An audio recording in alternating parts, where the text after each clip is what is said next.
Lotus Ayurveda India में आपका स्वागत है। मैं हूं उत्पल चौधरी। आज हम बात करेंगे मानसिक समस्याओं से जूझ रहा है अगर आपका दोस्त या कोई रिश्तेदार, तो मैं आपको बता रहा हूं उसे इससे बाहर लाने के लिए कुछ टिप्स। वो निकल नहीं पा रहा है तो आप उसको उसके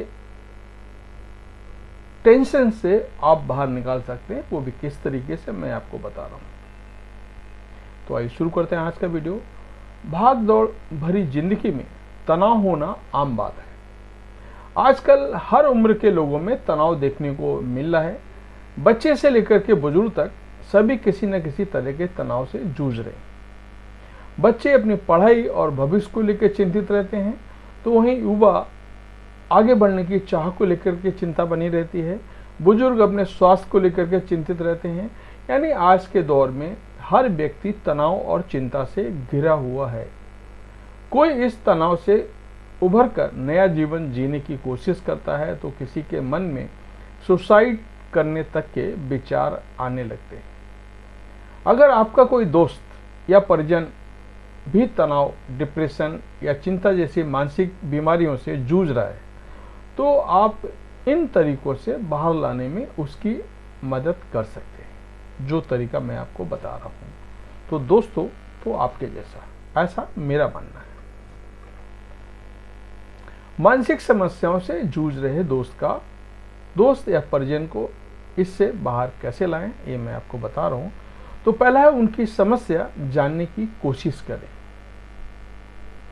अगर आपका कोई परिजन या दोस्त मानसिक समस्याओं से परेशान है या उसके मन में बार बार सुसाइड करने का ख्याल आता है, तो आप उनसे बातचीत करके उनकी समस्याएं जानने की कोशिश करें, फिर उनकी समस्या का हल निकालने का प्रयास करें। इससे आपके दोस्त या परिजन को एक नया सहारा मिलेगा। दूसरा तरीका, योग और मेडिटेशन करने को कहें। योग और मेडिटेशन करने से मेंटल हेल्थ स्ट्रांग बनती है। मेडिटेशन करने से स्ट्रेस और तनाव कम होता है। जब तनाव कम होता है और समस्या में सुधार होता है, तो सुसाइड के विचार खुद ही दूर हो जाते हैं। योग और मेडिटेशन करने से आपकी समस्याओं में काफ़ी आराम मिलेगा। तीसरा, उनके हॉबीज पे ध्यान दें। सुसाइड के विचार को दूर करने के लिए आप पीड़ित व्यक्ति के हॉबीज को जानकर उन्हें उन कामों को करने के लिए प्रेरित कर सकते हैं, जैसे कि डांस, पेंटिंग, सिंगिंग, कुकिंग,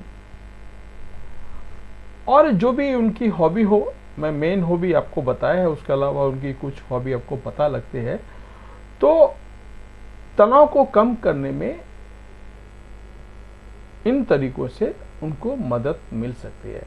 कि जो व्यक्ति, लड़का हो या लड़की हो, उसके कुछ फेवरेट चीज़ें हैं वो करने को मिलेगा, तो उसका ध्यान सारा उस काम में चला जाएगा, तो उसका सुसाइड करने का मन नहीं करेगा, उसका ध्यान बटेगा। ऐसा मेरा मानना है।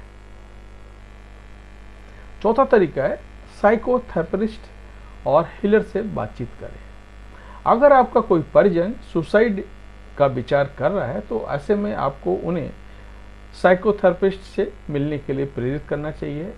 हो सके तो उसको साथ में ले जाकर के डॉक्टर को दिखाएं,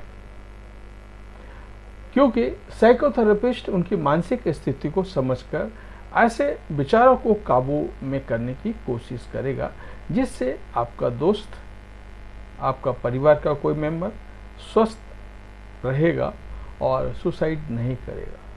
वैसे तो मेरा ये मानना है, ये नेक काम है। हर किसी व्यक्ति को अपने दोस्त के लिए, अपने फ्रेंड के लिए, अपने रिलेटिव के लिए करना चाहिए, लेकिन उसके लिए टाइम निकालना पड़ेगा। लेकिन आज युवा के पास टाइम नहीं है। टाइम निकालना पड़ेगा। टाइम कभी भी निकाल सकते हैं, वर्किंग आवर के पहले और वर्किंग आवर के बाद भी। आलस करेंगे तो ये कभी नहीं हो पाएगा। इसलिए आलस को आपको भी त्यागना है। क्यों? एक जिंदगी का सवाल है। एक जिंदगी आज उसके साथ हो रहा है, कल आपके साथ भी हो सकता है। अगर उसको आप सपोर्ट नहीं करोगे, तो कोई दूसरा क्यों आपको सपोर्ट करेगा? वैसे भी ताली दो हाथ से बजती है, एक हाथ से ताली नहीं बजती है, ऐसा मेरा मानना है। आपका क्या मानना है, आप डिसाइड करना है। दोस्त को खड़ा करना है, रिश्तेदार को खड़ा करना है, तो एक करना ही पड़ेगा। धन्यवाद।